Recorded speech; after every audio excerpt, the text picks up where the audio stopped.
जो आज हम कुछ मजाक की बातें पढ़ते हैं। इसका नाम भी मजाक टोला है।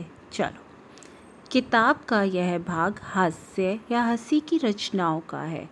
किसी बात या रचना में ऐसा क्या है कि उसे सुनने या पढ़ने से हमें हंसी आ जाती है? इस प्रश्न का उत्तर हम एक चुटकुले की मदद से ढूंढ सकते हैं। अध्यापक: मैंने तुम्हें गाय और घास का चित्र बनाने के लिए कहा था, पर तुम्हारा कागज तो कोरा पड़ा है।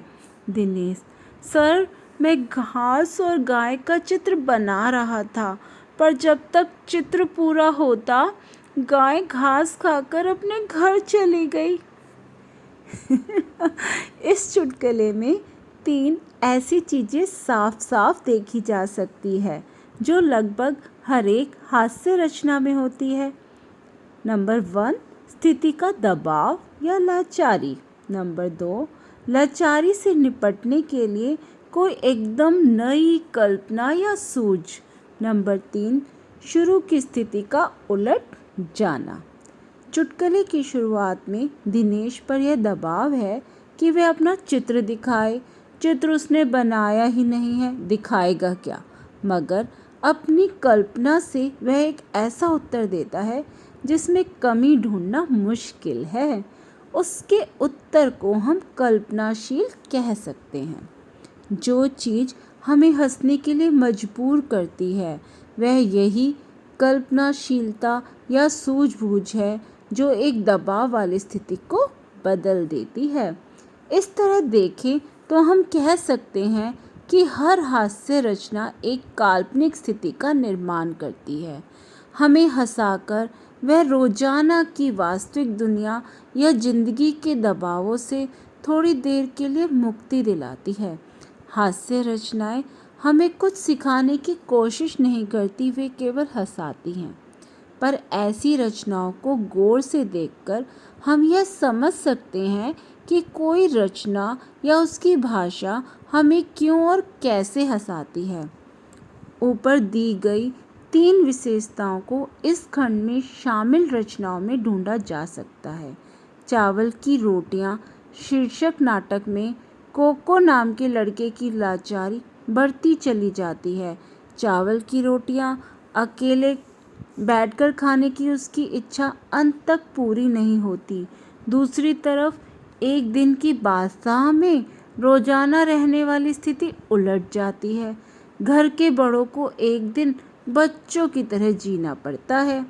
उल्टी हुई स्थिति का मजा हम गुरु और चेला में भी देख सकते हैं।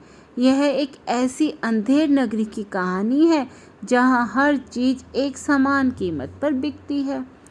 ऐसी नगरी में गुरु और चेला एक मुसीबत में बुरी तरह फंस जाते हैं, पर अंत में एक अनोखी स्थिति बनती है और वे बच जाते हैं। इस कविता की भाषा पर ध्यान दें तो हम शब्दों और मुहावरों के प्रयोग में छिपी हंसी को पहचान सकते हैं। ये जो भी कहानियाँ हैं बेटा, अभी हम आगे पढ़ेंगे। स्वामी की दादी शीर्षक कहानी में स्वामीनाथन के भोले भाले प्रश्न सुनकर उसकी दादी मन ही मन खुश होती है।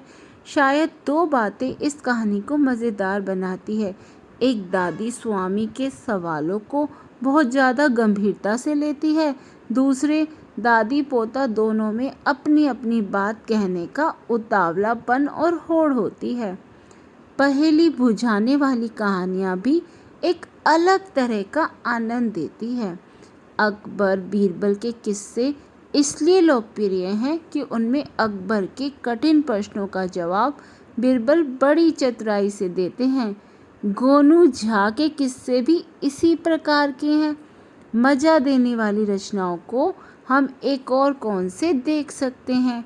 हाजिर जवाबी, व्यंग और हंसाने वाली परिस्थितियाँ, घटनाक्रम तथा अतिशयोक्ति।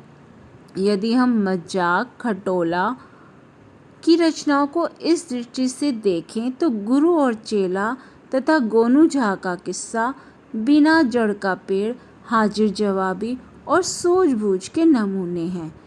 चावल की रोटियां और एक दिन की बादशाह में हास्य की तत्व परिस्थितियों और घटनाक्रम से पैदा होते हैं।